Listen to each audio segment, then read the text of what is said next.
स्वागत है आप सबका उस भारत माता के देश में जहां हर साल हजारों की संख्या से ज्यादा घरेलू हिंसा के मामले दर्ज हो रहे हैं। स्वागत है आप सबका उस भारत माता के देश में जहां हर व्यक्ति सोचता तो है पर करता कुछ नहीं। स्वागत है आप सबका उस भारत माता के देश में जहां परिवार का हर एक व्यक्ति को होता है औरत को अपने सपनों से समझौता करने के लिए बस बंद करो ये सारे समझौते।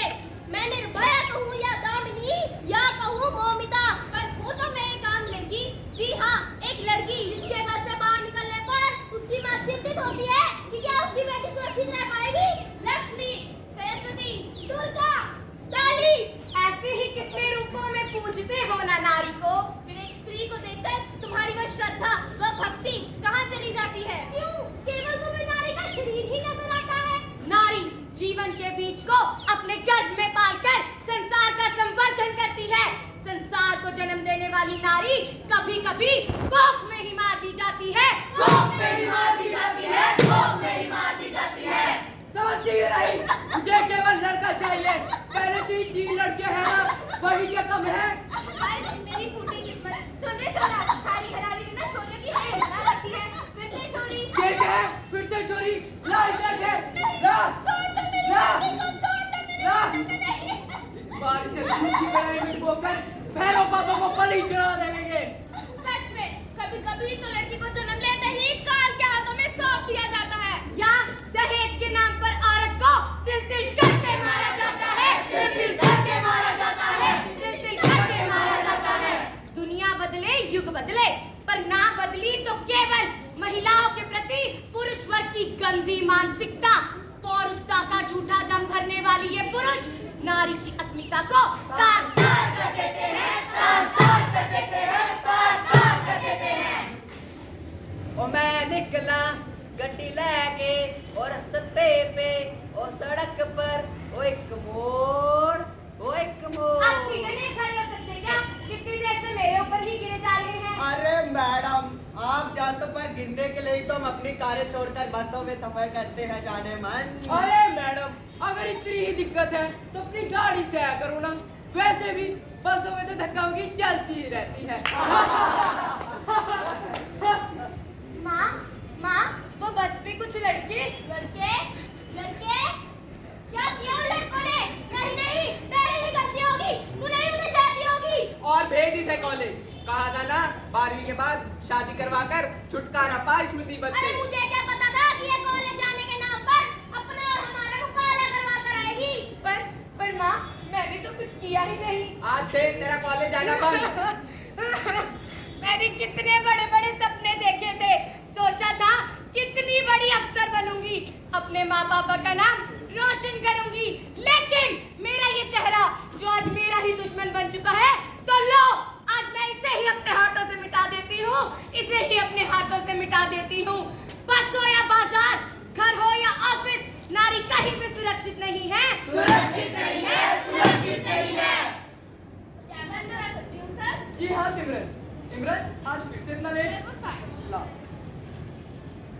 सर, वो क्या करूं? बस ही नहीं मिलती। बहुत देर तक इंतजार करना पड़ता है। अरे क्या सिमरन, कहाँ तुम ये बस के चक्कर में पड़ी हो? एक तो मैं तुम्हें कंपनी की ओर से गाड़ी दिलवाने की बात कर रहा हूँ और तुम हो कि समझती ही नहीं कि मैं क्या कहने की कोशिश कर रहा हूँ। अपनी हद में नहीं है सर। अच्छा? आप उम्र में मुझसे कितने बड़े हैं? मैं आपकी बेटी के समान हूँ। पर तुम मेरी बेटी तो नहीं हो। दूसरों की बेटियों का सम्मान करना पाए तो घर में बहन और बेटियों की लाज लाडत पाए वो, लाज लाडत पाए वो। चलो ठीक है, बाद में बात करती हूँ। साइशा, जी माँ, अंकल आए हैं, पानी ले आओ। नहीं माँ, मुझे नहीं जाना। क्यों नहीं जाना?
सुना इसकी शादी हो रही है। शादी ऐसे कैसे होने लगे शादी? तो जब तू ज्यादा की ना हो सकी वो किसी की नहीं होगी। नमस्ते भाभी जी। क्यों मेरे पीछे पड़े हो तुम सब? देख तुझे आखिरी बार समझा रहा हूँ, तुमको चुपचाप मुझसे शादी करनी होगी। देखो मेरी सगाई हो चुकी है और कुछ दिनों में शादी भी हो जाएगी। अरे भैया जी, भाभी जी की शादी होने वाली है, कुछ तोहफा नहीं देंगे क्या? तोहफा? जरूर देंगे तोहफा। पकड़ इसके हाथ। नहीं हूँ। पकड़ ले। क्या दे रहे हो? छोड़ो। इस बार ऐसा मतलब में कर दूंगा कि जिंदगी भर नहीं मिलेगी। ले मरम।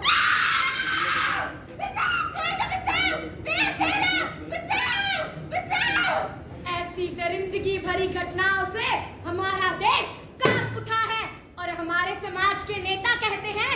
अरे भैया, अब इसमें लड़कियों का भी तो पूरा पूरा दोष है।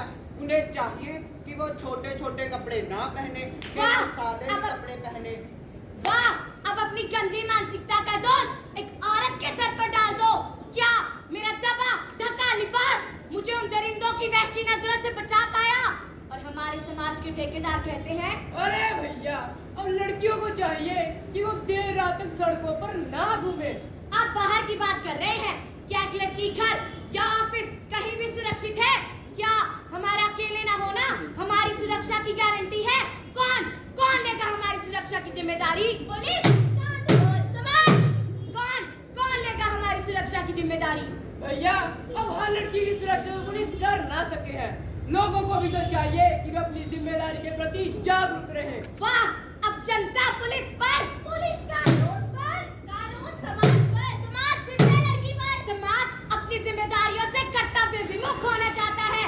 बस बंद करो ये सारे तमाशे। बहुत सह लिया हमने अत्याचार, और नहीं बदलना ही होगा समाज को। बदलना होगा समाज के पुरुष वर्ग की गंदी मानसिकता को। दिखाना होगा समाज को कि औरत अबला नहीं दुर्गा का रूप है। आओ हम सब मिलकर एक आवाज उठाएं ताकि फिर किसी निर्भया, दामिनी या मौमिता को ये गिद्ध नोच कर ना खा पाए। तो आओ एक ऐसा स्वस्थ समाज बनाए जहाँ लड़कियाँ बिना खौफ के रह सके, जहाँ आदमी औरत को कमजोर समझकर उस पर अत्याचार ना कर सके, जहाँ औरत को अपने सम्मान और अस्मिता की रक्षा के लिए किसी का मुंह ना देखना पड़े।